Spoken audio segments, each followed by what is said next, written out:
Did you know that as of 2020, 82% of Americans had some sort of social media presence? That is 223 million people just in the United States. Imagine how many people that is worldwide. I'll give you a hint. 4.5 billion, and it's only growing. Just imagine all the ways that you use social media on the daily, how influential it is, both good and bad. Now, I'm no expert, but I have researched extensively on the topic, and I've had my fair share of interactions with social media to be able to tell you about these effects that social media has on our lives. So today, I'm here to inform you about the effects of social media. Specifically, I will be talking about how an increased usage of social media leads to a decrease in the amount of face-to-face interactions that people have together, as well as an increase of the amount of symptoms of anxiety and depression that people have. But on the other hand, how social media brings people together to grow stronger relationships, as well as it spreads news significantly faster. So let's begin, shall we? First, we're going to talk about the negative effects of social media. Studies are showing how social media is causing people to have less face-to-face interactions, and it's increasing symptoms of anxiety and depression. Social media allows people to connect in many ways. However, they do not have to get that physical interaction if they choose not to.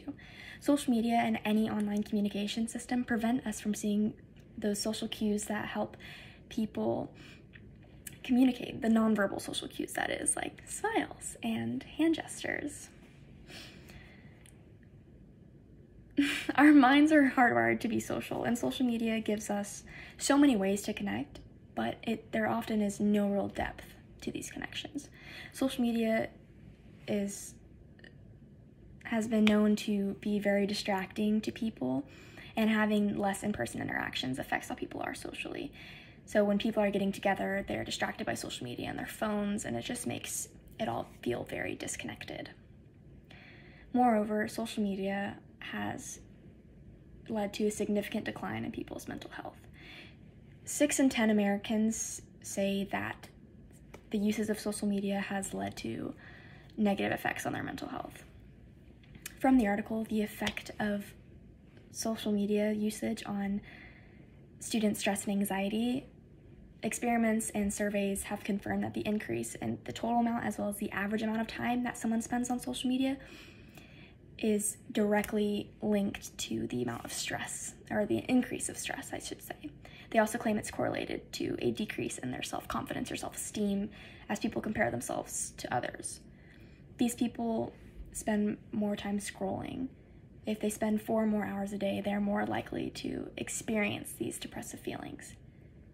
Therapy experts from online therapy state that 56% of users experience depressive symptoms, and they state that these symptoms are from the fear of missing out or body image issues. People seem to call social media a false reality.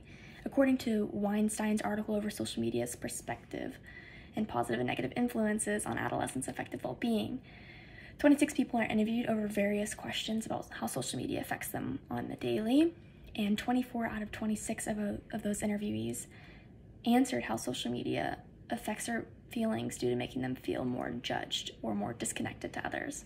And the judgment stems from comparing others' lives or how they are rated or liked. And it increases the stress that they have when it comes to expressing themselves on social media. So these are some of the negative effects that social media seems to cause. It decreases how much physical contact we seem to get with people, and it tends to lead to a decline in people's mental health. But on the other hand, with all these negatives, there are positives to balance it out. I'll go into the positive effects of social media. Social media has many positive outcomes, including how it allows people to build stronger relationships, and it helps news travel faster. Social media consists of social networking, online forums, media sharing, news stations, and more, and all of these various apps and networking devices allow people to get connected. So according to the Associated Press National Opinion Research Center, social media facilitates a place for people to connect with others.